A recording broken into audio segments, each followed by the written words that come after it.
Well,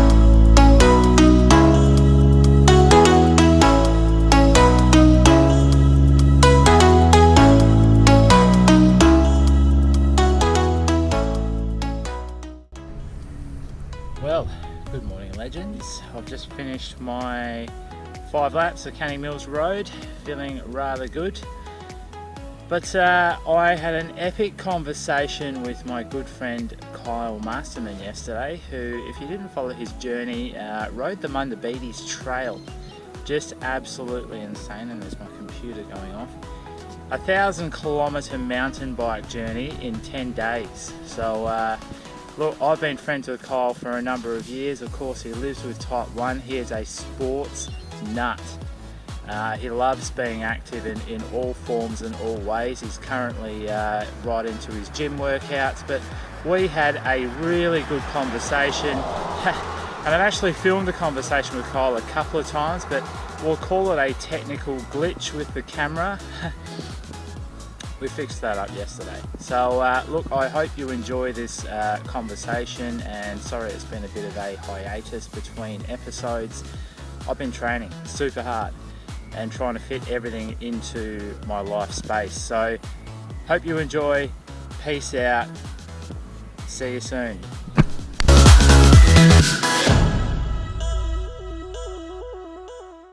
Okay, so I'm here with my good mate Kyle for, what is it now, our 3rd attempt? Something like that. We've got to laugh. Good practice. We've got to laugh because, okay, here's a confession. I have sat down with Kyle and we had like a good hour-long discussion about all the stuff we were meaning to talk about, and I've also filmed Kyle on location for the Munda Biddi's. Except there's a technical error. I had the camera on autofocus, or basically had all the footage out of focus, like a jinx. It's never happened to me on any other video other than the 2 that I've shot with you. So it's not happening today. It is not happening. Make sure of it this time. Look, stoked to sit down and finally chat, and yeah, great location. We're looking out over Perth's not so sunny skies. We have our hashtags up here, Life Without Limits and Fix It With Food. Yeah. These are 2 things that I can see from all of Kyle's social media that you live by these. You live by these theories. But look, great to have you on board. You're a good mate. You know, as mad about sports as I am, and you use that to navigate not only around life, but obviously type 1, which is part of the discussion today. But look, let's reel it right back to the beginning, and talk about you. Who are you, and what drives you? And yeah, tell us a little bit about yourself, Kyle. All right. So obviously, Kyle Masterman. Yeah. Father of 3 beautiful kids, 2 daughters and a son. Been type 1 diabetic for 19 years now, I think it is. About end of Feb 2000, I think it was. Yeah. And yeah, I think what really drives me, that where I get all my passion for sports and whatnot, is people telling me I can't do things. Yeah. Ever since diagnosis, you got healthcare professionals, and I'm not sure if they actually said these words, but this is the way I interpret it. Is like, you can't do that because you got type 1 diabetes. Yeah. You can't do this, or it's going to be harder. And every time I hear that sort of stuff, you can't do it, it's like, well, I'm going to find a way to do it. And that's sort of what I do. And that's what gets me, and probably same as you, gets you caught up in these epic things that we do. It gives you that straight away. The first, it's the why not? Yeah. Why should any adversity, let alone type 1, hold you back from doing what you really want to do? Right. Because who you are as a core person is not type 1 diabetes. No, that's right. We've had this convo a couple of times. Right. Yeah. It's got nothing to do with type 1. Who you are as Kyle, and you love doing these things in your life. Yep. And there's absolutely no reason why they should hold you back. Life without limits, mate. Life without limits. So, For those who haven't seen any of Kyle's social media, obviously you've just rolled out a podcast, My Lazy Pancreas, which is a really cool name. He's got a couple of episodes on the board now, and they're highly informative, but really driving at Kyle's passion, and that is obviously sports and living that life without limits. Yeah. And getting into the nuts and bolts with people who also live with type 1, that, hey, you can go out and do these things, and how are you doing it? What are you doing? That's right. You know, so, but a lot of that comes from your long-term passion and your sort of history with sport and how it's helped you. But I guess let's start from the beginning. When were you diagnosed? How did that sort of come about? Yep. And what did that mean to you at the time? So I suppose the story starts with when I was working. I was working in the supermarket at the time, and during that week leading up to it, I just remember being really lethargic and just going to the toilet so much. I remember, we used to work off these step ladders in the aisles, go up the top and grab the groceries and fill the shelves and whatnot. And I remember walking up those ladders, and I was just like, my legs are just not working. Like, I just feel so tired, and I've been eating and drinking, like, fill up one of those 1.5 litre water bottles and just downing that, and then straight off to the toilet. Yeah. And then it came to fireworks. We have the Australia Day fireworks down the foreshore, year 2000. I remember my mum saying to me, don't drink all that water, because I took a 1.5 litre bottle with me. Don't drink all that water this time, otherwise you'll be going straight to the toilet. I'm like, yeah, whatever, Mum. Went down to if anyone's been down to the firework, the sky show on the foreshore, probably in any state in Australia, it's insane down there. It's hectic. There's a crap load of toilet cubicles, but the lines are like massive. There's I think it's not. I'm sure 25,000 is an underestimation. It's like it feels. I think it's the 70s. It's massive. There's so many people, so it's insane. hectic. It would be a pretty stressful environment. Yeah. So of course I drank that 1.5 litre bottle pretty quick, because I was just you need to. And I remember looking at those lines and just I need to go to the toilet. Couldn't go to the toilet because it was just banked up. Fireworks finished. I was ready to burst. Yeah. We walked all the way up from the foreshore up to probably where we are now. Yeah. Fair way up. Found the first servo that we could find. Again, there was a line on that toilet as well. Remember standing in line and just holding. I'm like, this is it. It's gone. It's just going to be. Yeah. I can't hold on any longer. Finally, the person in front of me came out, and as they came out, I went to go in. You get that painful, can't move, and I just pissed my pants all the way into the toilet. And it's an intensity like you cannot describe. Yeah, that urge to go. Yeah. So, the next day we booked a doctor's appointment. Went to see the GP. Yeah. Did some blood tests and whatnot, and I remember my mum went to work, and I got a phone call at home from the GP saying, I think you might be diabetic. Is anyone there to get you to hospital? Yeah. The first thing I could remember was, I had a friend in the family who was type 2 diabetic. Back then I didn't know the difference. Yeah. And she had circulation issues. She was missing toes.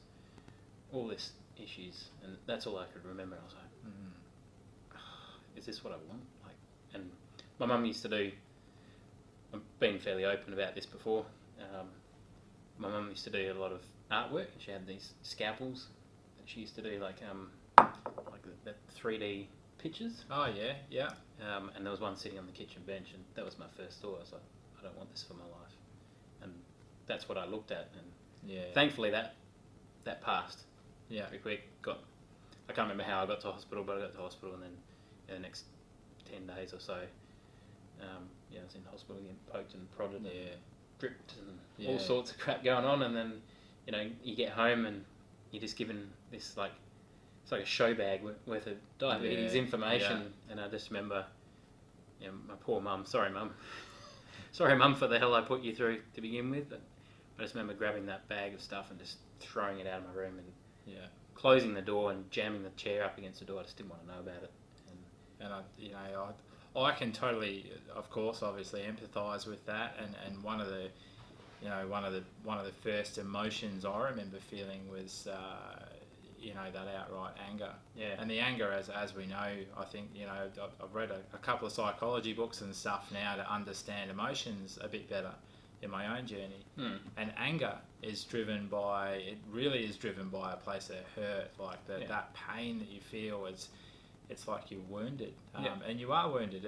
You know, your body is in damage control by the point of diagnosis. I mean, your biochemistry is all over the place, and trying to deal with so much, and at that age, you know, very difficult time. Yeah. And how did you cope with that? How did you handle it? What was the point from throwing the stuff across the room to reaching for your insulin and taking it on board, and I guess what was the positive turning point for you? I don't know. Like I'd always I'd done karate when I was younger, pre-diagnosis. Yeah. And actually had started Taekwondo pre-diagnosis as well. I don't know, I think it is probably credit to my mum as not coming in and, you know, babying me, and you know, I was 17 at the time, a teenager. Yeah. You know, suck it up, get on with it. Yeah. That's not what she said, but you know, I think the way she approached it, she let me work it out for myself, and just you know, got on with it. But you know, really met my wife not too far after that, and moved out and became independent. That's probably a big thing as well, having to look after yourself. Yeah. But continued Taekwondo, and I think like we were saying before, like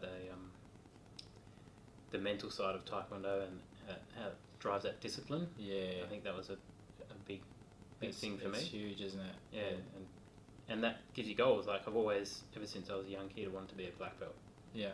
It was like a dream. Yeah. I used to have dreams about, I wish I could do one of those, you know, watching The Matrix and stuff, and like plug in and just download black belt skills, and suddenly I'm a black belt. But that doesn't happen. So that was one of my goals, and I ended up getting third Dan black belt. So awesome. Did it 3 times. Yeah, you got 2 grades up on me, mate. I got to first Dan and I was like, this grading stuff is too long and drawn out. But it takes a hell of a lot of dedication, you know, to anyone who's not into martial arts. It's months and all the years of learning put into a very intense, very highly structured, disciplined moment. Yeah. That, you know, it's quite stressful actually. It is stressful, yeah. But it's also good as well, I think, mentally. Yeah. This teaches a lot of discipline, and I was teaching Taekwondo as well, like teaching the young kids and trying to instill that discipline in them as well. Yeah. I saw a lot of changes in kids. I can see how that probably did help me a lot. Yeah, with the focus on type 1 diabetes. We could actually make this a Taekwondo series. we could actually make this video about that, because both of us have been involved in that for a long time. You know, for me, I used to love the sparring side of it, the focus, and you know, it was pinpoint focus. You had to keep yourself mentally engaged. Yeah, you know, you got into full contact competition, you're not engaged for a second. A second's all it takes. Yeah, there's some devastating kicks, but you know, it's not about. It's an art that I find. It's not about brutal violence. No. It's not. It's a highly technical, strategic sport that has so many benefits, and the discipline and everything that comes together. So, you know, I'm stoked, because that really is what helped iron me out with Type 1. And you know, that's the message I'm getting from you as well. Yeah. Was what kept you on the straight and narrow. Yeah, well, we're thinking about that. It probably was like that discipline that was instilled in. Like I had some really good teachers that would not strict, but you know, just very disciplined. Yeah, I think that's really helped. So I guess when you were diagnosed, did you have any periods of real denial? Was there any times when, I mean, I know I've spoken about it with you with my own journey, but did you have any times where you just didn't want to accept it?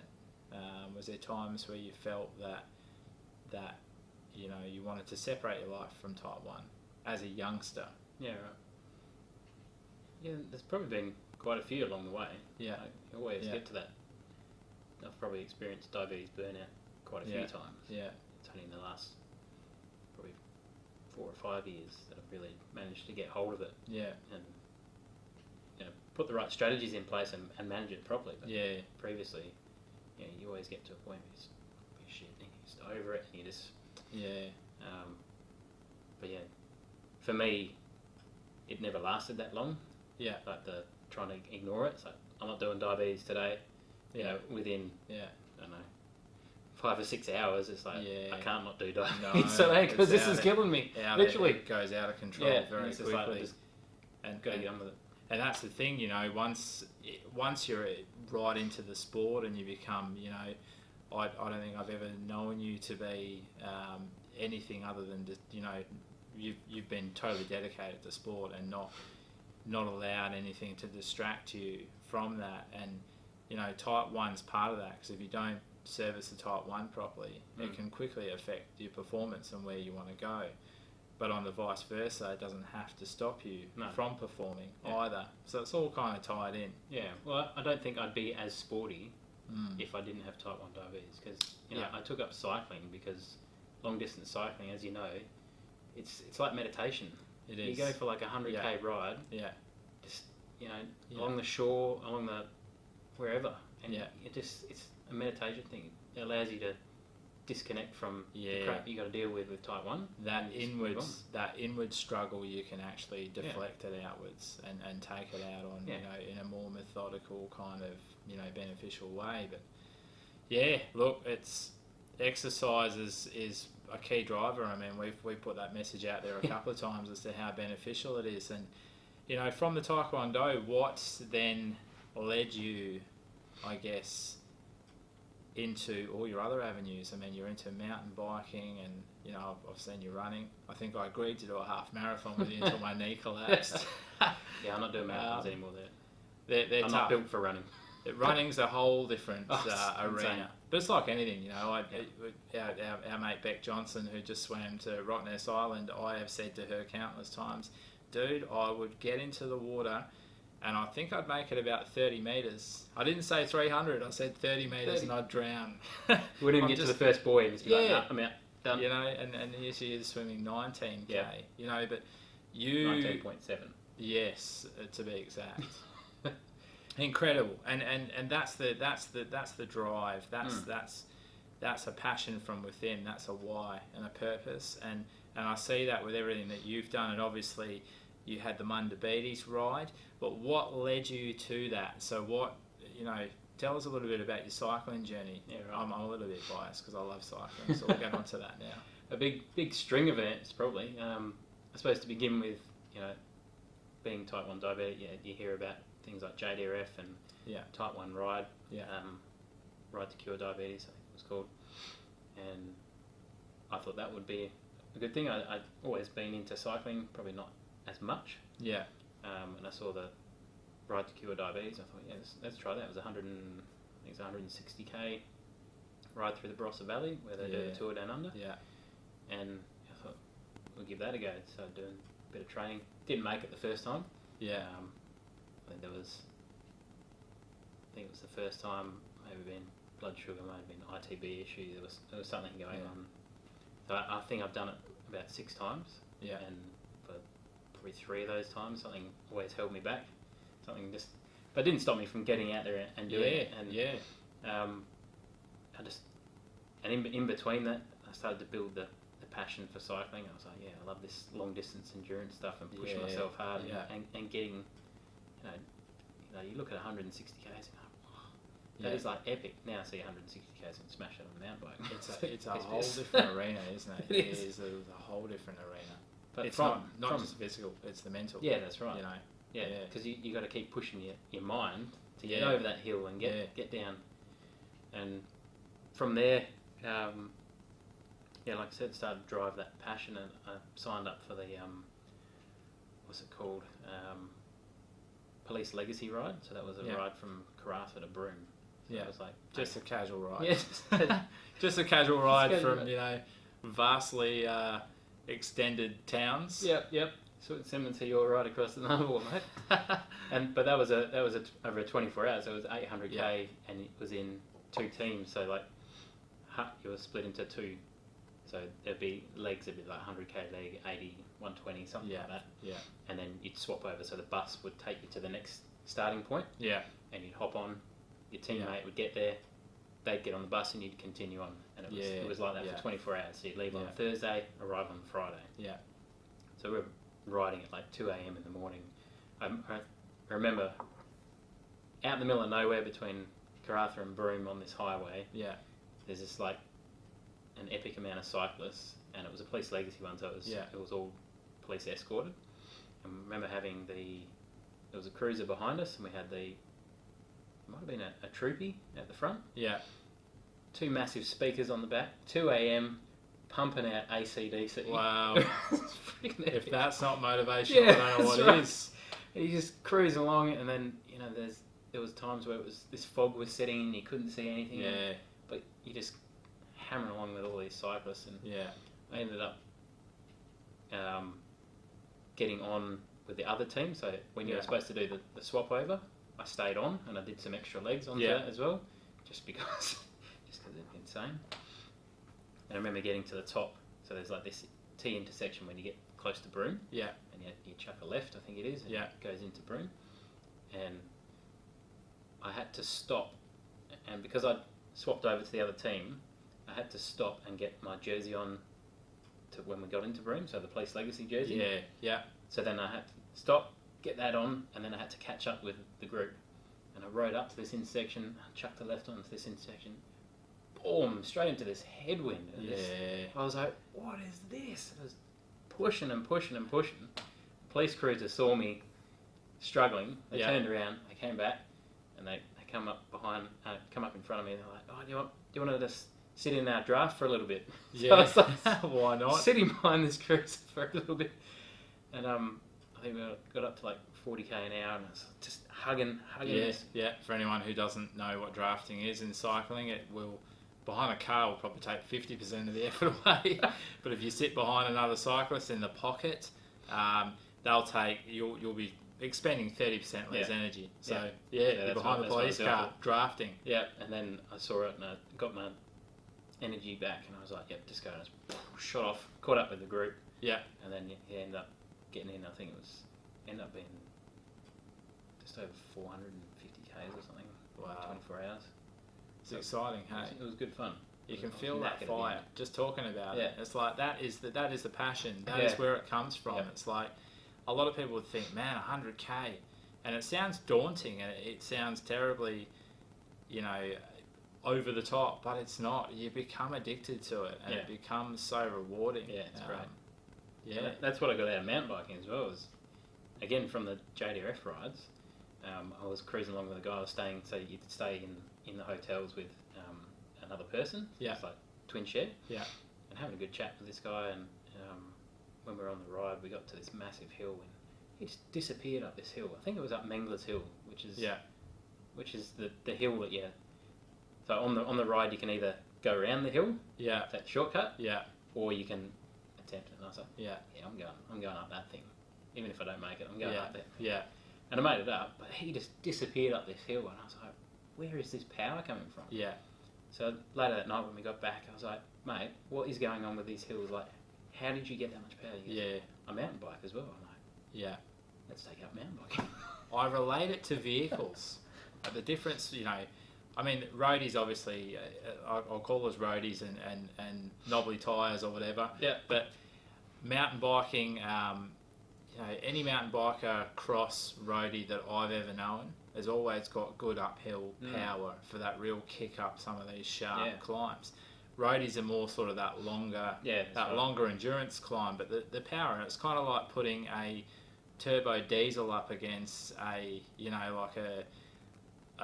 more conventional kind of sports car. The sports car's going to struggle up that steep hill, where the turbo diesel won't blink, at fully loaded, and that's kind of the same mentality. Yeah, because you've got so many. Mountain biking is just lots of hills, really. Yeah, it takes a lot of push to get up some of that, and especially when you got lack of traction as well. And you really you need that kick. Yeah, you'll get me out there one day, mate. I definitely.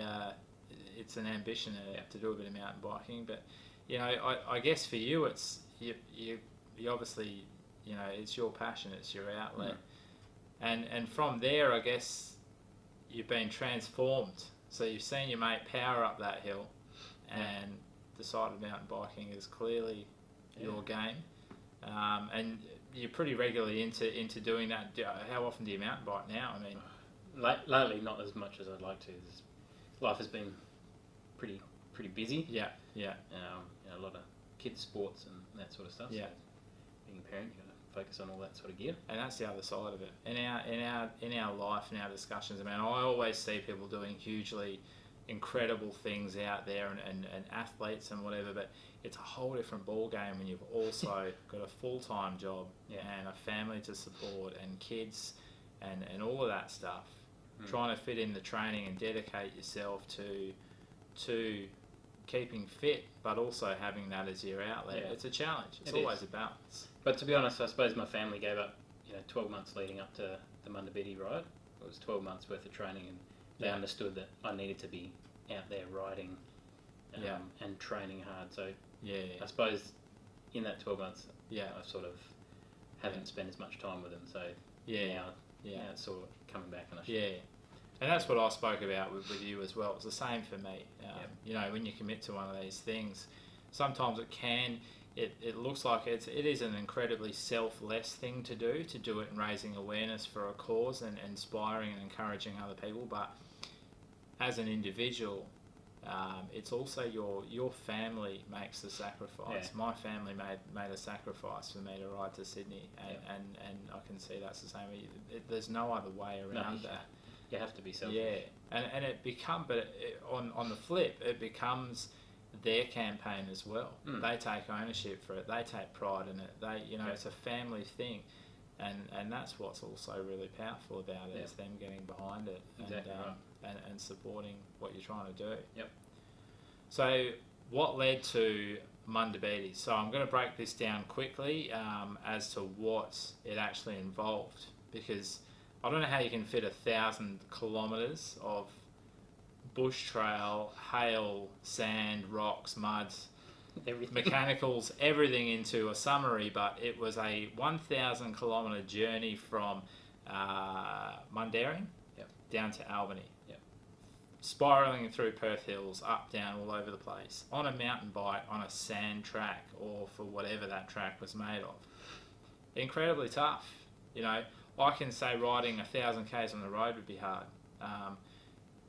1,000 k off-road, a whole different kettle of fish. So what led to it and what was involved in getting to that first start point? Yeah, right. It all came down to an early Sunday morning with my mate Richard, who also came along on the ride with me. He did a lot of the fundraising campaign with me. Unfortunately, his bike exploded, sort of thing. His derailleur exploded on about the fourth day, so couldn't continue riding with me. But leading up to the actual ride, we had this Sunday morning down at Dome where we usually stop for a coffee after our rides. But this particular day, it was pissing down with rain, and we were like, usually we'd be out there, but they were like, not this morning. Let's just go to Dome. We'll just have a coffee. Yeah. And we've been talking about the Munda Biddi trail. Like, one day we want to ride it. We've always dreamt of riding that. It's epic ride. We're like, why don't we just do it? Let's just do it. Yeah, fuck it. Let's just do it. Yeah. So we did. We sort of started organising it, and we're like, why don't we turn this into a fundraising campaign for what was then the Telethon Type 1 Diabetes Family Centre? Yeah. Like, we'll make it a fundraiser for it. That'll help us with costs to doing the ride. We'll get corporate sponsors on board. We get all the kit made up and get a lot of funds coming in for the family centre. Yeah. So that's where it started to come into it. So then I had a bit of a drive and a passion because I'd now said, yep, we're doing this, and we're doing it as a fundraiser. Yeah. So that was sort of that rocket up my ass to just keep us going. Yeah. And it just involved 12 months worth of training. I was, when I fly away for work, I'd be 3 a.m. in the gym on the spin bike for an hour. Yeah, just I was following along. RPM. Yeah, your story in the lead up was incredible. You just had to do it. Yeah. And just every single morning, just riding, and that really helped.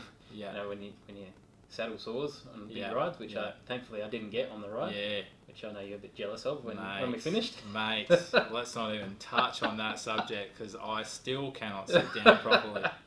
But just incredible build up. Yeah, incredible how you managed to fit that into a. You know, I found it challenging fitting all my training into a conventional Monday to Friday local office job. Yep. But fly in, fly out with a family, with all of that. Massive challenge. And people ask me, like, why are you getting up at 3 a.m. to go riding? Like, I start at 6 a.m, I finish at 6 p.m. Yeah. I need to be in bed by 8 o'clock to be able to get up early and go to work. 3 a.m. is the only time I can do it. And you know what? It's because you want it. Yeah, that's right. It becomes, when it's something that you want, you'll go after that hard. And it will come because you want it. It grows organically. It is not about the grind or the grind. I see everyone talking about the grind now, and that's cool. Like that, it is about putting the hard work in, but it's not a grind when you're doing it for a reason and when it's driven by purpose. Yeah. It becomes your why. Yeah. You know, I write those post-it notes everywhere. Remember your why. Yeah. And that was yours. So 3 a.m. is completely rational when you know what your goal is set. Tell us about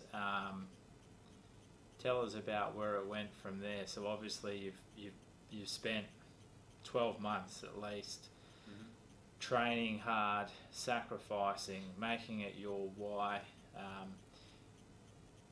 and then the day came along. Yep. So basically, I remember I was there because I tried to film you, it was out of focus. And you know, I remember what I was like when I got to Fremantle Lighthouse. I was really nervous. Blood glucose was climbing. Yep. So I had this plan that it was going to be ideal, it was going to be right in range, everything was going to smooth sail. The first day was off the charts, just not going to plan. Yep. It totally went the opposite. Yep. Tell us about your first day. Everyone wants to know, what did you wake up with? Blood sugars? Did they behave? And what was your journey like? I don't think they did behave to begin with. I had the same plan. You know, I've been working for 12 months on getting a strategy together for the diabetes side of things. There was still a lot of winging it, to be honest. Yeah. Because you looked super calm. You guys were calm. You were having a laugh. We were walking around your trailer, and this trailer was next level. It was like loaded with macadamias. Everything. It was like it was not only a low carbers dream, and you know, I looked at it and I was like, man, they're set. They've got everything. This thing is like a home away from home. It was great. I think your wife had cooked a whole bunch of epic treats and stuff like that. That's why I didn't lose all that weight. Yeah, you were dialed in, but you were super calm. And Richard, you guys, there was a synergy about you two. And you could see there was a friendship there, but just the laugh and camaraderie. You know, you guys were cool. So it's probably why I was so calm. Like Richard's really good with that sort of stuff. Like he's really good to get along with, and you know, bit of a clown. And he was calling himself Mum. Yeah, that's right. I'm Mum. I'm Mum for the trip. Yeah, that's got a lot of videos. I'm Mum. He's a funny dude. Yeah. You got to watch some at Munda Biddi's. Munda Biddi's Adventure on Facebook. Was that where the lives are? Munda Biddi's Epic Adventure. Yeah, check that out. Actually, I uploaded them all to YouTube as well. So awesome, excellent. Well, now the Facebook page is called My Lazy Pancreas. Right. Okay. Because of the podcast. Yeah. So. And this stuff will all be in the notes, in the show notes in the bottom. I'll put these all down in the comment notes on YouTube. Yep. So, so you've you pretty well jumped on, and you guys were laughing till last minute. I saw, you know, you put your leg over, having a laugh, and you were gone. And that was the it. Wrong way to begin with, I think. Yeah. I think I turned in the wrong direction. Yeah. Straight up. Well, that was good. And we just took it every day as it was. Just going, two mates going for a ride every day. Yeah. That's basically how we attacked it. Yeah.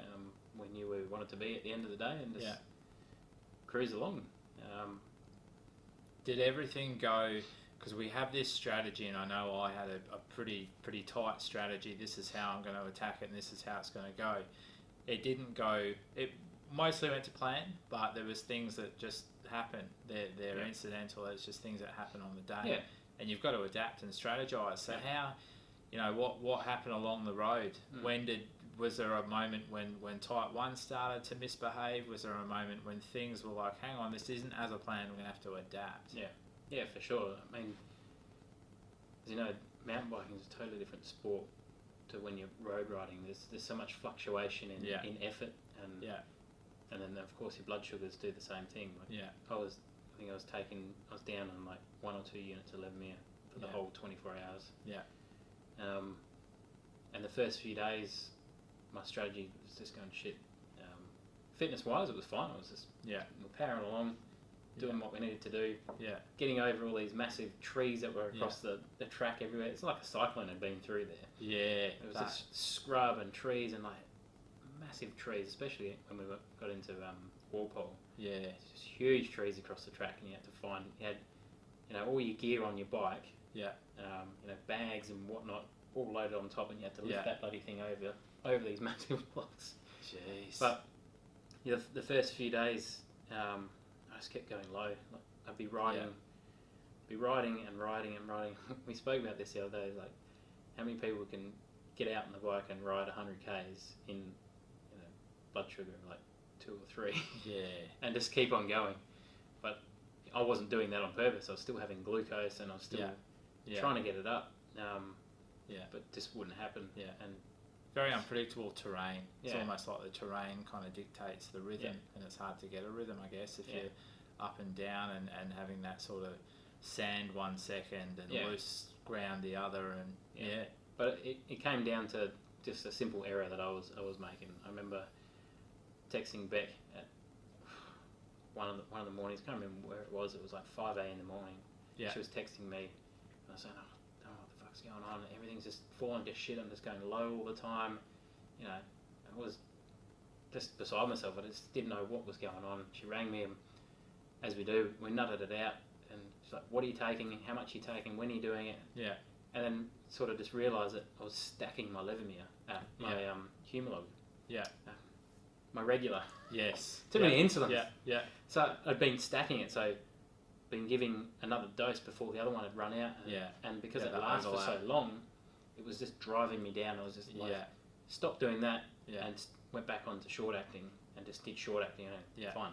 Blood sugars were fine. And that's it. It's something sometimes only the road can teach you as well. And it's definitely something that in these endurance sports and I've had a couple of posts the past couple of days where I've just been transparent, been putting it out there that rubbish day, much like you. we were talking about it just before we started, that we just have had a rubbish past day or two. And part of my ideal yesterday was when I got out there and got moving, I dropped unexpectedly. I had gone about things the exact same way as I always do, but type 1 decides, hey, I'm going to play a game today. Let's call you Hypo. And you check it out, you're 2.1 by that stage, and I'm thinking, pretty low. That's not a good place to be. The only way I could bring it up was by chucking in a couple of sprints and lifting that a bit. But it's very, very hard when you're on the go for 10 hours a day or that kind of time frame, even a couple of hours. Once you start low, you are pretty well pulling yourself out of that hole for the rest of the day. And it's and that's the tough part. Even if you recover from a hypo, you might have some of those symptoms linger: the shakiness, the weakness, the feeling sweaty, the feeling anxious. There's all of that stuff. So these are all challenges that you take in and on board. But I guess that's a huge message as well from your ride. You're out in the bush. You're out in the middle of nowhere. Sure, you've got access to your gear ahead of you or wherever that trailer might have been at the time. But it's still saying loud and clear to me that, as long as you're prepared, that's right. You'll be okay. But it's still a battle. Still super tough to go out there and do that. So that shows that that mental strength and that the ability's there to overcome these things, and that they're not a stop point. And that goal, and like you said before, the why, like riding along, having that why in my head around, I'm showing people that are connected to the family centre and anyone else that's watching, that can have a life without limits. There's That's no it. reason for type 1 to stop you. That kept in the back of my mind. Like, Yeah. I'd be in some of the areas, like when we got into Walpole. So we'd estimated, I think it was about 1,300 metres of climbing through Walpole, and about 120 k's. Yeah. And it ended up being 2,500 metres of climbing, or about Wow. 130 k's Yeah. of riding, and that was a hurtful day. Like that. That's that pain. hurt. You'd be riding up this hill. Yeah. Looking up, it's still a massive hill. Oh You man, stop I'm telling at the you, plateau, elevation's still my going. game at the moment, and I can tell you, 2,500 and 130k, man, that's painful. It is painful. Yeah. But having that in the back of my head, the why I'm doing this. Yeah. I can't give up. No. I can't show people that I've given up because it's too hard. Yeah. No. You I'm going to keep going. And it's not like an expectation. I remember the feeling the exact same way on the Nullarbor when things got tough. It's more, you know that this is sending a message, and you know that this is much bigger than your ambitions. Correct. It's much bigger than your achievement. It's everyone's ambition. Yep. It's everyone's achievement, and that keeps you going. And that's I can totally relate to that. Yep. And you did. You kept going. Kept going. I'm pretty sure I saw you in a. Did this happen? A tutu? Was there a pink tutu? So, a friend What of was mine, the deal with this? friend of mine over in Queensland, who's also type 1 diabetic. Yeah. Carrie, she donated, I think it was $100 to do maybe 10 or 20 Ks in a tutu. Yeah. So I put the challenge out there. Yeah. And she's like, "Why don't you wear a tutu? 20 Ks." I'm like, Yeah. "Put $100 on it, and I'll do it." She put $100 on it. And you took a tutu. It signed up. So I had this purple tutu, and remember Richard's videos as he was filming me. He filmed it in almost like a bit of a video sequence, like a bit of a video skit. It was very funny. So I was cruising along at that point. Had to go onto the road as well, so I was cruising along the road. But at that point, how far were you down the road? I mean, how far were you in your journey? You still had a sense of humour. Yeah, I was still, I don't know, maybe 800 Ks or something. Yeah, so I mean, you'd already been through some real struggle times. You know, I can definitely say that there's times during that journey that people don't see. There's the times when you're laying down and you are broken. Yeah, you're crushed. Yep. You know, you're like, this is a lot harder than what I had imagined. Yeah. But 800 Ks here, you guys were having a laugh, and there was humour right throughout. Yeah. You kept your sense of humour, and your character shone through it all the way. Yeah, and that's what made your journey relatable. I mean, there's a lot of people were watching your videos, and I was watching them. It was like I was looking forward to the update every day, and then when it's over, it's like, man, what am I going to watch? Nothing to follow. You're going to do something else, mate? Well, we started this thing where we're going to call it Live at 5. Remember we got to Jarrahdale and we're like, I got onto the video and we're like, we're going to be live at 5. Yeah, and then we came in and I tried to do the blog every day as well. If anyone followed the blog and you're wondering why there was only day one post, I was knackered every day. I sat down in Jarrahdale at a friend's place and they had the fire going. Yeah. And I sat there, my legs were aching, I had my compression pants on. Yeah. And I'm typing away and they're like, are you going to do this every day? I'm like, yeah, I'm committed to it. Yeah. Next day I was like, I cannot do this. I just need to eat and I just need to go to sleep. Yeah. So that's why there's only one day worth of blogging. And you see, there's a lot of sports stars and stuff out there that go on about their media commitments and stuff, but it's amazing how much it takes out of you. And I look back on some of my live videos and I'm like, what was I even saying? Why did I say that? I didn't need to say that. Yeah. But your brain's just gone. Yeah. Like, especially when you get more than halfway through, I think it's like, it turns to mush and you become very focused on the task at hand. Yeah. It's amazing though, because after, in those moments, you only have that, all the stress of life goes. So all that stuff that's crowding your life generally that you worry about, I can remember with clarity, day by day, for the 20 days. Yeah. I can remember sections of the Nullarbor. I remember what the road looked like. It's crystal clear. Yeah. And I took a large hit to the head after that ride. But I mean, is that your recollection? Yeah. I mean, could you sit down and tell a room full of people day by day what you did? Probably not as detailed as what yours was, but there's probably a lot more scenery with mine than your vastness. More to take in. Yeah. But yeah, I can like pick, just pick up scenes that were happening there and the things that I saw, and we try to soak in as much as possible. Like, looking at the views and the animals and the forest, and I remember stopping in Valley of the Giants on one of those hills. And I stopped on it. It was a bit of a plateau before another hill. And I just stopped and I'm like, I'm just going to sit here and have a smoke. I was hurting a bit. And I just stood there and I'm just eating and I was just looking at these massive trees and forest around me. And I was like, this is awesome. And I don't even need to ask the next question. I do, because I'm going to follow on from what you've said, but you've led into the mindfulness component, the mental component, the grounding. It's like, for me, the experience of doing these things is that grounding. It's like, when I went for some counselling, I remember the psychologist saying it's like dropping the anchor. You drop the anchor and you ground, you pull yourself in and you immerse yourself in that moment.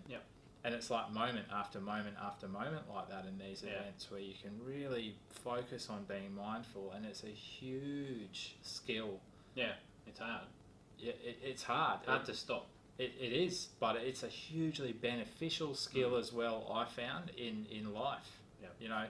When type 1, and we'll relate back to the last 2 days, I have been mega frustrated with that whole high-low roller coaster yesterday. It doesn't happen as often now, but it does. It really frustrates me.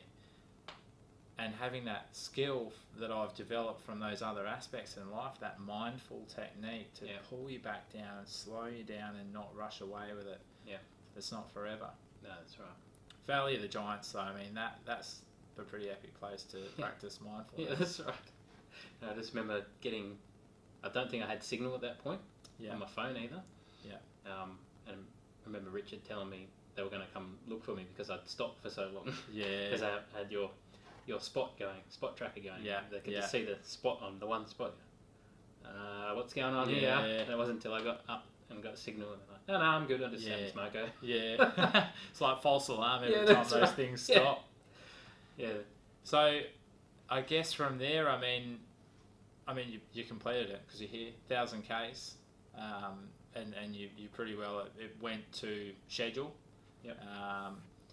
You pulled through some pretty gnarly weather. I don't think the weather was in your favour at all. No, I probably did that to myself every morning when I got up and said, "Oh, it's going to be nice weather today," and Richard just laughed at me, and then within an hour of riding, it'd be bucketing down rain. I remember one morning I actually got on. It was like this marsh. The track just went through this marsh. It was like mosquitoes everywhere and like mud and these just weird, like horror film bloody forest tree thing. And I was like, "There's sun out," and I did a live video and I was like, "Yeah, it's great. There's sun out today," and I was showing the sun, and Richard said to me, he was watching that, pissing himself laughing because he could see the clouds coming over, and he's like, "You just jinxed yourself." And then within an hour, and I was in this black mud. There was no traction. There'd been dirt bikes that had gone through, so they'd chewed up the track as well, and it was just hit and me they're again. all the trials. It's all these little things that add up to these huge events that when you watch it on the final day, and I watched you rolling into Albany there, and still maintained a sense of humour. You don't often see all the finer details and the mini struggles and the the things that go through, and I guess they're not all about the type 1. No, we do these things to raise awareness for it, but it's not all about where did I struggle with my blood glucose today, or where didn't I? There's so many other aspects. It's showing how you can take those struggles and you can push through it. Like the hypothermia. I'm pretty sure I went into hypothermia at one stage when it was raining so much and it was hailing so much, and I had what I thought was a wet weather jacket, but then ended up being I don't even know what the hell it was. It obviously didn't do anything because I was so cold underneath, and it was a fairly big stretch to the next town where Richard was. And I just got so cold because it had been raining, and then the wind was just blowing on my chest. And I was riding on this trail, and literally my arms were shaking like this, like the whole way. It was just shaking. I was so cold, I couldn't control it. Got there, got to where we're stopping, and I'm like, I need thermal blanket, just grab it. And he just grabbed it out, and he just I put photos on there of him taking. Yeah. His dad was taking photos of it.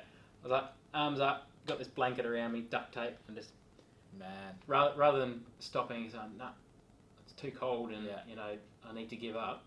I was like, nah, new jacket, put a thermal blanket over me, keep me warm for the next part of the ride. He went and grabbed a coffee in my thermos. At the local coffee shop, wherever that was, and down that to keep me warm. I think I changed my socks. We had so many pairs of socks because it was like 3 pairs of socks over to try and keep my feet warm. Once your core gets down, it's pretty hard crazy to pull it up. I've had a moment or two like that on the roadie where I've ridden home from work. It's, back when I used to ride about an hour and a half to work, and I remember getting caught in the rain at the beginning of the journey, and by the time you get back, you just can't warm up. Warm shower, nothing. It just doesn't, the warm showers, when we got to the caravan parks, when we were staying at the caravan parks, we stand under that warm shower for so long. It was incredible so feeling. Good. Let's forget that sort of getting the ice bath stuff. Got to warm that stuff up. Yep, and then stick the compression pants on. I think that really helped me as well, the compression pants each night. Yeah. Stop the inflammation and try and curb the blood sugars. Yeah. And some of that inflammation, as you know, start driving up blood sugar. Yeah, absolutely. Yeah, you've got to, and it's one thing I've learned over the recent months is the importance of servicing the lymphatic system. So really putting that added compression on, because the lymph system helps move insulin along as well. It does. So would have all hand in hand.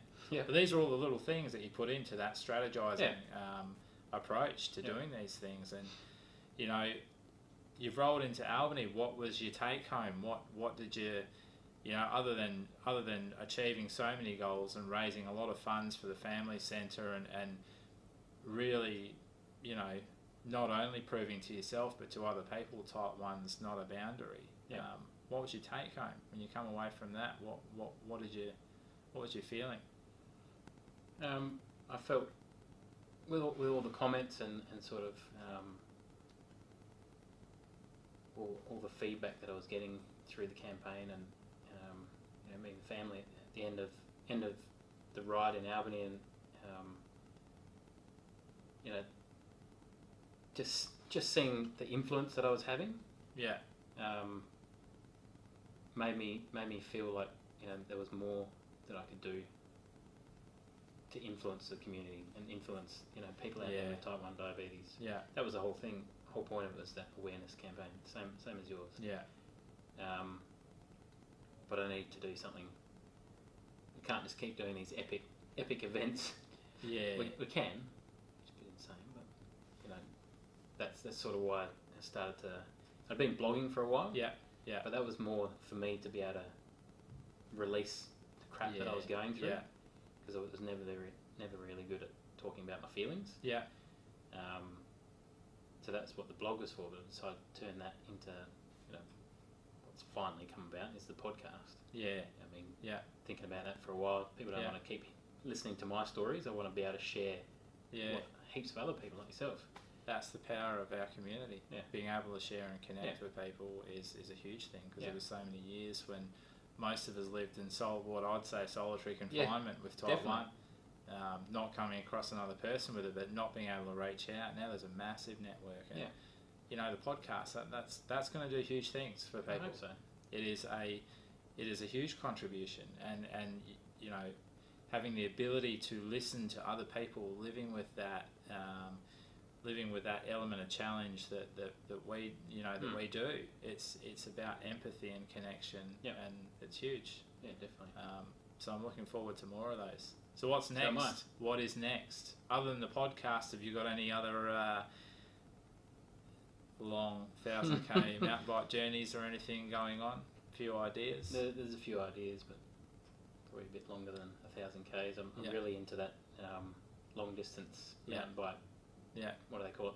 Bike packing. That sort of stuff. I can relate to that, man. The racing side of things. I've raced cross country mountain biking last year.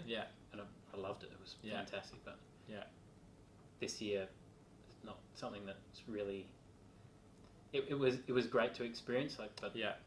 90 minutes of flat out redlining your body is not good for your is body. a challenge. And it was pretty hard on blood sugar to control it, but it was good fun to do. But yeah, I really want to do something long. So I'm gonna say. Well, mates, we'll be staying tuned for that.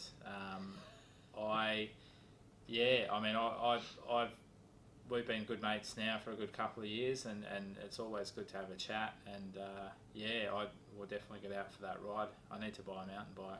Just clear all the sticks away first. Yeah, to get out in the bush. But start on flat pedals. Yeah, I think so. You don't want to be clipped in too long, but.